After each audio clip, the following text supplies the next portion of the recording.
ఇప్పుడే జీ5 app download చేయండి. చూడండి మీ ఫేవరెట్ టీవీ షోస్ ఎప్పుడైనా ఎక్కడైనా. భయం పుట్టిందా ఏంటి?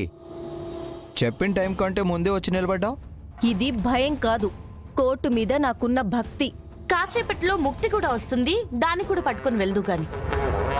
ఎవరేం పట్టుకెళ్తారో జడ్జయ్య తీర్పు చెప్పాక కదా తెలిసేది.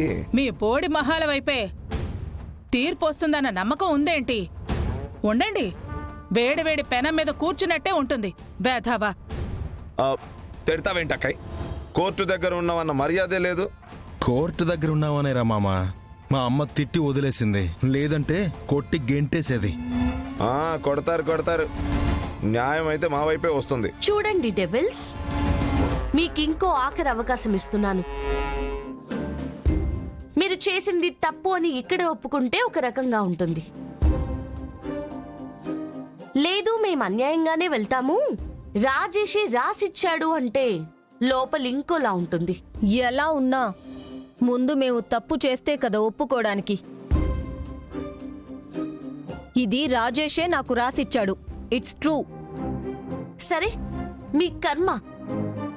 ఇది ఎక్కడికి వెళ్ళి ఆగుతుందో, మీరెక్కడికి వెళ్తారో ఆ ధర్మమే తెలియజేస్తుంది.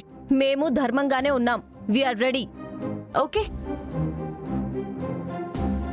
అక్షర, ఇప్పుడు మందే హియరింగ్, వెళ్దాం పదండి.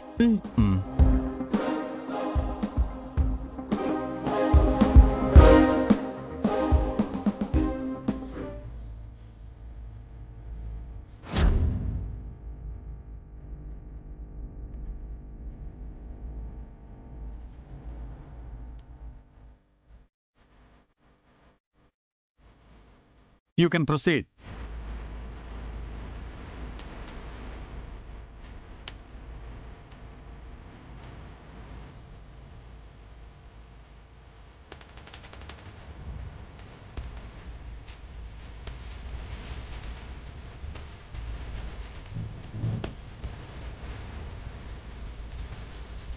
Yes, you can proceed. Your honour, నా క్లయింట్ అయిన అపర్ణ గారి భర్త రాజేష్ ఈ మధ్యే అకాల మరణం చెందారు.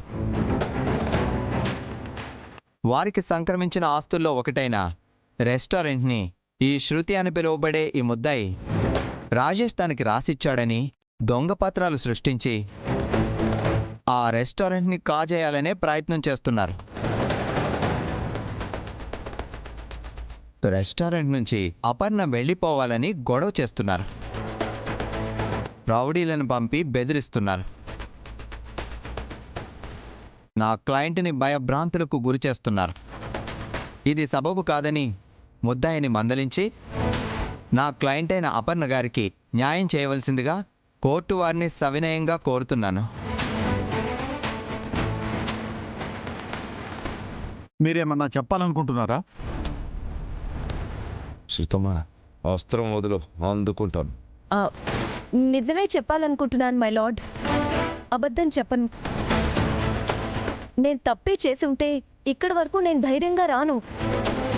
అవును జడ్జయ్య, వీళ్ళందరూ నిందలు వేస్తున్నట్టు దొంగ పత్రాలే పుట్టించుంటే ధర్మానికి పుట్టినిల్లైన కోర్టుకి ఇంత నిర్భయంగా నిబ్బరంగా వస్తుందా?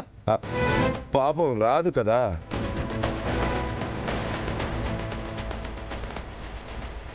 దీన్ని బట్టే రాజేష్ బాబా రెస్టారెంట్ని శృతి గారికే చెందేలా రాశారని మీరే అర్థం చేసుకోవాలి.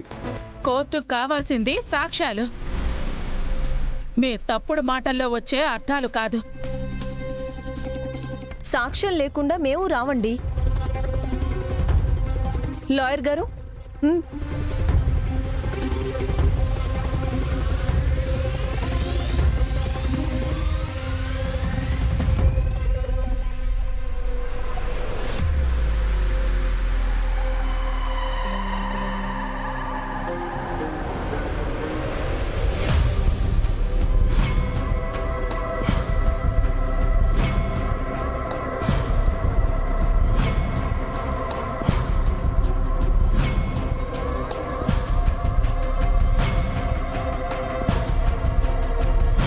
మీరు చూస్తుంది ఒక్క రెస్టారెంట్ పత్రాలు మాత్రమే కాదు యువర్ ఆనర్.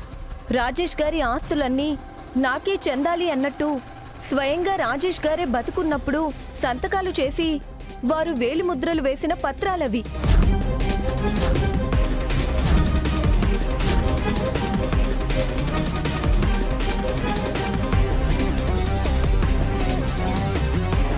అయినా కూడా నేను వాటన్నిటి జోలికి వెళ్ళలేదు యువర్ ఆనర్. అది మా శృతమ్మ పాటించే ధర్మం జడ్జయ్య. రాజేష్ యావదాస్తి వచ్చినప్పుడు తన ఒక్క రెస్టారెంట్ కోసం దొంగ పత్రాలు సృష్టిస్తుందా? ఆ లాయర్ గారు అన్నట్టు రౌడీలను పంపి భయభ్రాంతికి గురి చేస్తుందా? ఇక మీరే చెప్పాలి జడ్జయ్య. వారిని మందలించి శృతి గారికి న్యాయం చేయండి. పత్రాలు వారు చెప్పినట్లే ఉన్నాయి.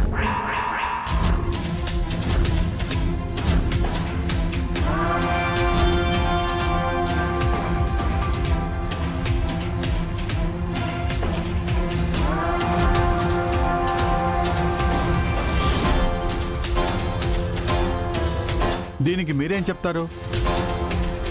యువర్ ఆనర్, మేం చెప్పేది ఒక్కటి. రాజేష్ యావదాస్తిని తన పేరు మీదకి రాయడానికి తిను ఎవరని రాస్తాడు?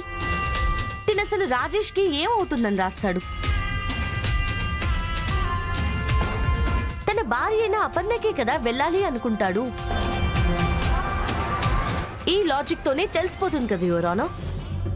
వేలి ముద్రలతో పాటు సంతకం కూడా నకిలీ అని, ఫోర్జరీ చేశారు అని. ఆ అవసరం నాకు లేదు యువర్ ఆనర్. అయినా భార్యకే ఆస్తి వెళ్ళాలి కదా అనుకుంటాడని మీరు చెప్పడానికి అసలు రాజేష్ గారు అపర్ణని భార్యగా భావించారా? అసలు భార్యగానే వద్దనుకున్నారు కదా.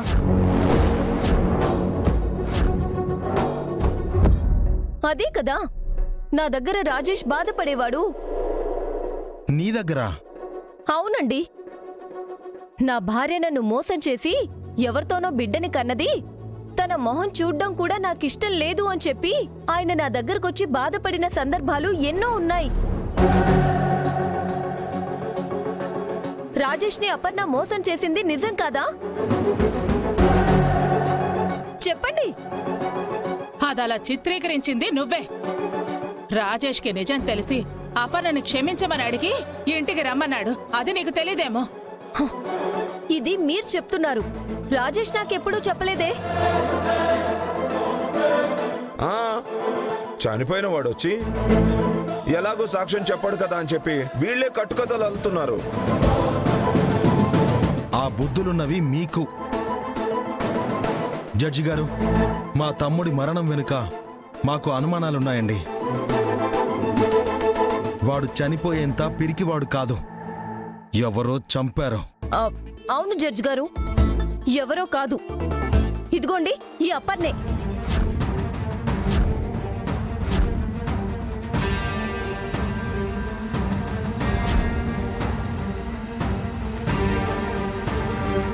జీ5 యాప్ డౌన్లోడ్ చేసి అన్ని ఎపిసోడ్స్ పూర్తి ఉచితంగా చూడండి.